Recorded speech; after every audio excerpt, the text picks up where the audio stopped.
ओम शांति। ओम शांति।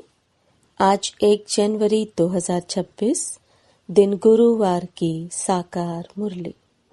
आइए अब सुनते हैं मीठे मीठे बाप दादा के मधुर महावाक्यों को। मीठे बच्चे, तुम बाप के पास आए हो रिफ्रेश होने। बाप और वर्षे को याद करो तो सदा रिफ्रेश रहेंगे। प्रश्न, समझदार बच्चों की मुख्य निशानी क्या होगी? उत्तर, जो समझदार हैं उन्हें अपार खुशी होगी। अगर खुशी नहीं तो बुद्धू हैं। समझदार अर्थात पारस बुद्धि बनने वाले, वह दूसरों को भी पारस बुद्धि बनाएंगे। रूहानी सर्विस में बिजी रहेंगे। बाप का परिचय देने बिगर रह नहीं सकेंगे। ओम शांति। बाप बैठ समझाते हैं। यह दादा भी समझते हैं क्योंकि बाप बैठ दादा द्वारा समझाते हैं। तुम जैसे समझते हो वैसे दादा भी समझते हैं। दादा को भगवान नहीं कहा जाता, यह है भगवानुवाच। बाप मुख्य क्या समझाते हैं कि देही अभिमानी बनो। यह क्यों कहते हैं? क्योंकि अपने को आत्मा समझने से हम पतित पावन परमपिता परमात्मा से पावन बनने वाले हैं। यह बुद्धि में ज्ञान है। सबको समझाना है। पुकारते भी हैं कि हम पतित हैं। नई दुनिया पावन जरूर ही होगी। नई दुनिया बनाने वाला, स्थापन करने वाला बाप है। उनको ही पतित पावन बाबा कह बुलाते हैं। पतित पावन साथ में उनको बाप कहते हैं। बाप को आत्माएं बुलाती हैं, शरीर नहीं बुलाएगा। हमारी आत्मा का बाप पारलौकिक है, वही पतित पावन है। यह तो अच्छी रीति याद रहना चाहिए। यह नई दुनिया है या पुरानी दुनिया है, यह समझ तो सकते हैं ना। ऐसे भी बुद्धू हैं जो समझते हैं हमको सुख अपार है, हम तो जैसे स्वर्ग में बैठे हैं। परंतु यह भी समझना चाहिए कि कलयुग को कभी स्वर्ग कह नहीं सकते। नाम ही है कलयुग, पुरानी पतित दुनिया। अंतर है ना। मनुष्यों की बुद्धि में यह भी नहीं बैठता है। बिल्कुल ही जड़ जड़ी भूत अवस्था है। बच्चे नहीं पढ़ते हैं तो कहते हैं ना कि तुम तो पत्थर बुद्धि हो। बाबा भी लिखते हैं तुम्हारे गांव निवासी तो बिल्कुल पत्थर बुद्धि हैं। समझते नहीं हैं क्योंकि दूसरों को समझाते नहीं हैं।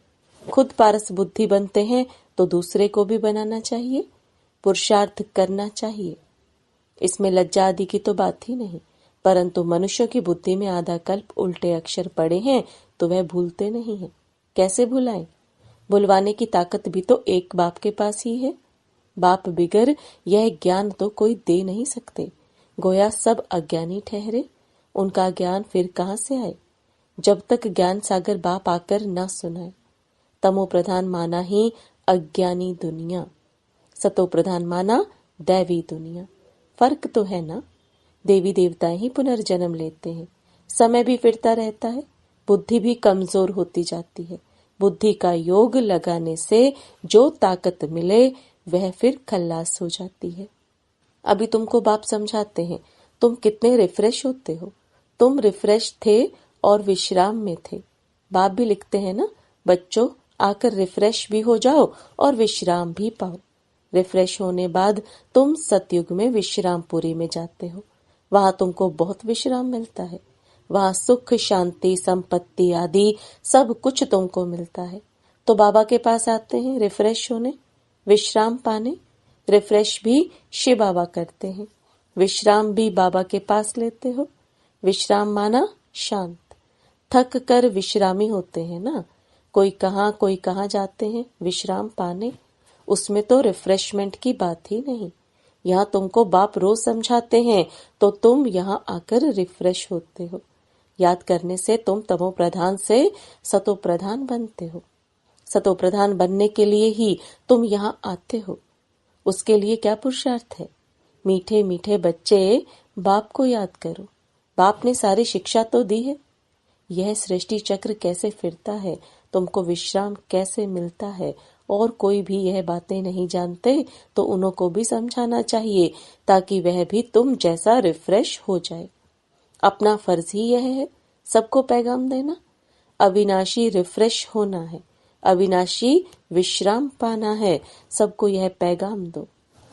यही याद दिलाना है कि बाप को और वर्षे को याद करो। है तो बहुत सहज बात। बेहद का बाप स्वर्ग रचते हैं, स्वर्ग का ही वर्षा देते हैं। अभी तुम हो संगम युग पर।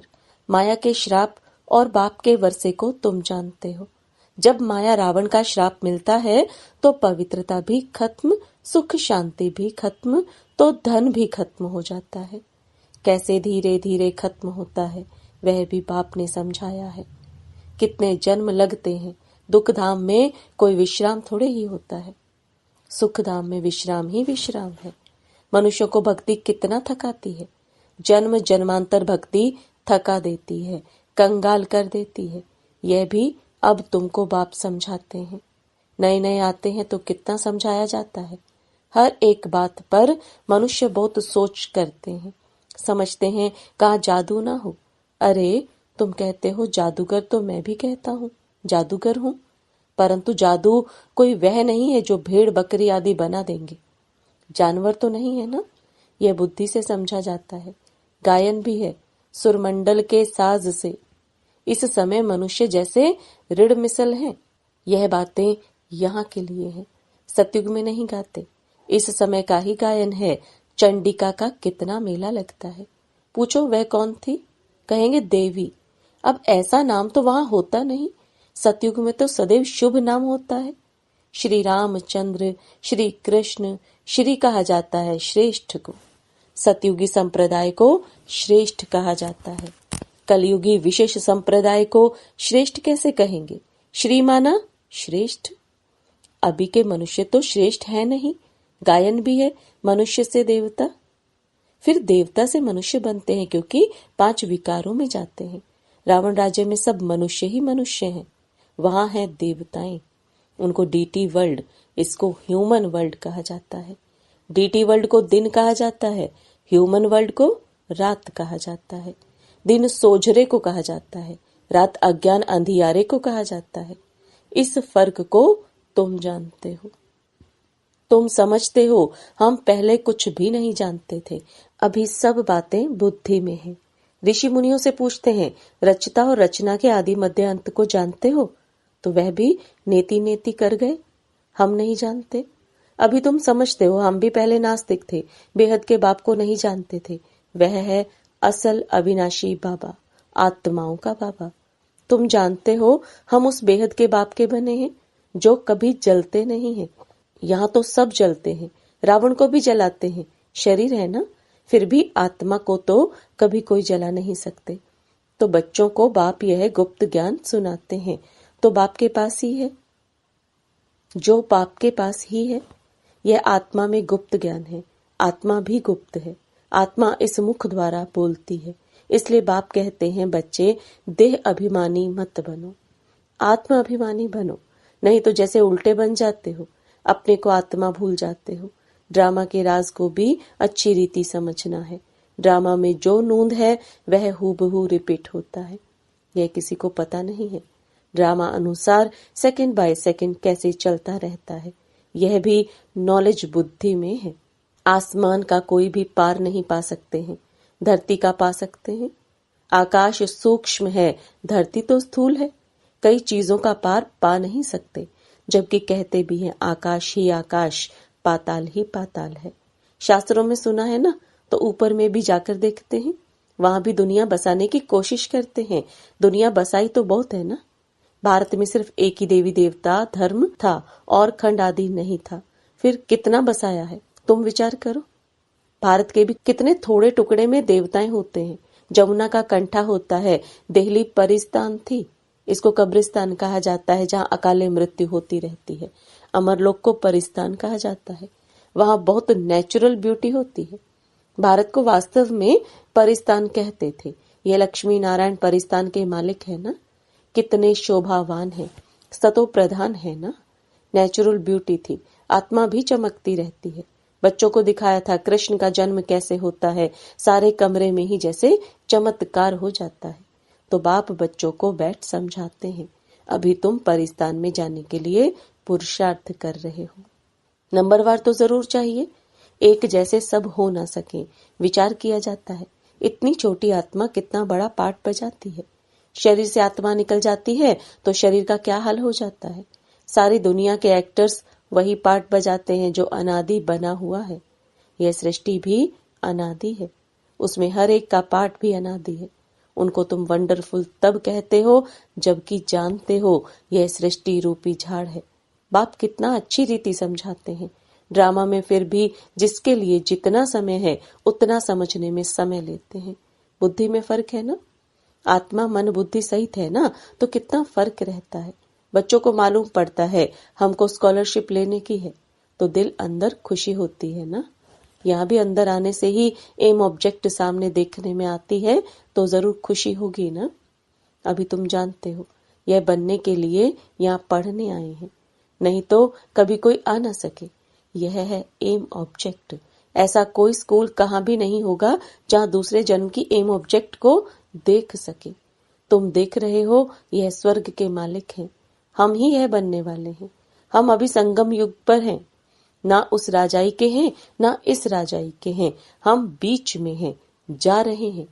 खिवैया अर्थात बाप भी है निराकार, बोट अर्थात आत्मा भी है निराकार। बोट को खींचकर परमधाम में ले जाते हैं। इन कारपोरियल बाप इन कारपोरियल बच्चों को ले जाते हैं। बाप ही बच्चों को साथ में ले जाएंगे। यह चक्र पूरा होता है, फिर हूबहू रिपीट करना है। एक शरीर छोड़ दूसरा लेंगे, छोटा बनकर फिर बड़ा बनेंगे। जैसे आम की गुठली को जमीन में डाल देते हैं तो उनसे फिर आम निकल आएंगे। वह है हद का झाड़। यह मनुष्य सृष्टि रूपी झाड़ है। इनको वैरायटी झाड़ कहा जाता है। सतयुग से लेकर कलयुग तक सब पार्ट बजाते रहते हैं। अविनाशी आत्मा 84 के चक्र का पार्ट बजाती है। लक्ष्मी नारायण थे जो अब नहीं है, चक्र लगाए अब फिर यह बनते हैं। कहेंगे पहले यह लक्ष्मी नारायण थे, फिर उन्हों का यह है लास्ट जन्म ब्रह्मा सरस्वती। अभी सबको वापस जरूर जाना है। स्वर्ग में तो इतने आदमी थे नहीं, न इस्लामी न बौद्धि, कोई भी धर्म वाले एक्टर्स नहीं थे सिवाय देवी देवताओं के। यह समझ भी कोई में नहीं है। समझदार को टाइटल मिलना चाहिए ना। जितना जो पढ़ता है नंबरवार पुरुषार्थ से पद पाता है। तो तुम बच्चों को यहाँ आने से ही यह एम ऑब्जेक्ट देख खुशी होनी चाहिए। खुशी का तो पारावार नहीं। पाठशाला व स्कूल हो तो ऐसा है कितनी गुप्त, परंतु जबरदस्त पाठशाला है। जितनी बड़ी पढ़ाई उतना बड़ा कॉलेज। वहाँ सब फैसिलिटीज मिलती हैं। आत्मा को पढ़ना है, फिर चाहे सोने के तख्त पर चाहे लकड़ी के तख्त पर चढ़े। बच्चों को कितनी खुशी होनी चाहिए, क्योंकि शिव भगवानुवाच है ना। पहले नंबर में है यह विश्व का प्रिंस। बच्चों को अब पता पड़ा है। कल्प कल्प बाप ही आकर अपना परिचय देते हैं। मैं इनमें प्रवेश कर तुम बच्चों को पढ़ा रहा हूँ। देवताओं में यह ज्ञान थोड़े ही होगा। ज्ञान से देवता बन गए, फिर पढ़ाई की दरकार नहीं। इसमें बड़ी विशाल बुद्धि चाहिए समझने की। अच्छा, मीठे मीठे सिकिलदे बच्चों प्रति माता पिता बाप दादा का याद प्यार और गुड मॉर्निंग। रूहानी बाप की रूहानी बच्चों को नमस्ते। रूहानी बच्चों की रूहानी बाप दादा को याद प्यार, गुड मॉर्निंग और नमस्ते। धारणा के लिए मुख्य सार। इस पतित दुनिया का बुद्धि से संन्यास कर पुरानी देह और देह के संबंधियों को भूल अपनी बुद्धि बाप और स्वर्ग तरफ लगानी है। अविनाशी विश्राम का अनुभव करने के लिए बाप और वर्षे की स्मृति में रहना। सबको बाप का पैगाम दे रिफ्रेश करना है। रूहानी सर्विस में लज्जा नहीं करनी है। वरदान, संगठन में एकमत और एक रस स्थिति द्वारा सफलता प्राप्त करने वाले सच्चे स्नेही भव। संगठन में एक मत और एक रस स्थिति द्वारा सफलता प्राप्त करने वाले सच्चे स्नेही भव। अब आप दादा के वरदान को विस्तार में समझेंगे। संगठन में एक ने कहा, दूसरे ने माना। यह है सच्चे स्नेह का रिस्पॉन्ड। ऐसे नहीं बच्चों का एग्जाम्पल देख और भी संपर्क में आने के लिए हिम्मत रखते हैं। संगठन भी सेवा का साधन बन जाता है। जहां माया देखती है कि इनकी यूनिटी अच्छी है, घेराव है, तो वहां आने की हिम्मत नहीं रखती। एक मत और एक रस स्थिति के संस्कार ही सतयुग में एक राज्य की स्थापना करते हैं। स्लोगन, कर्म और योग का बैलेंस रखने वाले ही सफल योगी हैं। कर्म और योग का बैलेंस रखने वाले ही सफल योगी हैं।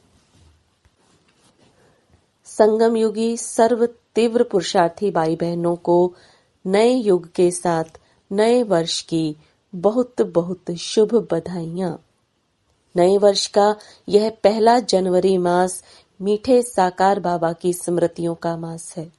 हम सभी बाबा के बच्चे अव्यक्त वतन की सूक्ष्म लीलाओं का अनुभव करने तथा स्वयं को ब्रह्मा बाप समान संपन्न व संपूर्ण बनाने के लिए पूरा ही मास अपनी बंधन मुक्त जीवन मुक्त स्थिति बनाने के लिए मन और मुख का मौन रखें। बुद्धि बल से अव्यक्ति वतन की सैर करें। इसी लक्ष्य से इस मास के अव्यक्ति इशारे भेज रहे हैं। अव्यक्त इशारे।